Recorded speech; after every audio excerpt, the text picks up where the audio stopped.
Hey, this is John Carlos, and I'm here with a look at the Entertainment Earth exclusive Funko Pop of the Black Knight from Monty Python, the Holy Grail. This is the Flesh Wound edition.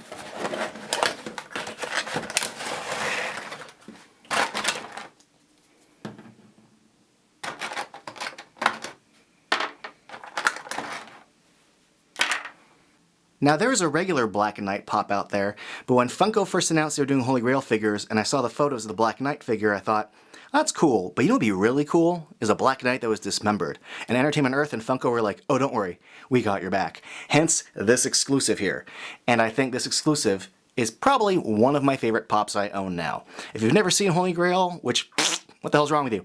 But if you haven't, there's a whole scene where, King Arthur's fighting the Black Knight, and he cuts off his arms and his legs, and this pop is that. But what I love is that they included little blood squirting out of his arm sockets. That is such a rad little touch. And I like the cartoony nature of the blood coming out, because it's, it honors the pop design. You also see the little, it looks like a boar's head on his chest. The little silver paint on his belt looks good. The little gray kind of chainmail around his neck and his sleeves looks good. The black paint of the belt, the black shoes. It's all really clean work. It's a very simple outfit, but it's very well painted. So props to them on that for getting that right. The detail within the chainmail looks really good. And his helmet looks great. First of all, it's very well sculpted. Just look at it. It's great. But the fact that they used kind of like a dark gray paint and then an even darker kind of gray. And it's not even a wash. It's like a weird kind of almost pattern.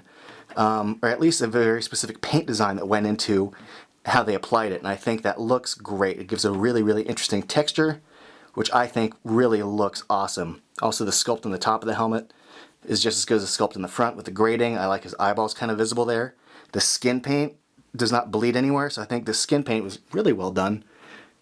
Then you get to his arms, which could just be like a little separate piece, but I like the fact they kind of painted the little meat and bone on the inside in there. You got this one, which are the regular arms that this figure comes with the sword in his hand, just, removed.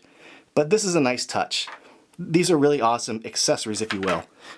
The only way this figure could get any better is if they made another one where it's his torso and his legs are separate too, and he can just sort of stand on the ground on his little skirt outfit. That would crack me up. As it stands, they want this pop to stand with his feet.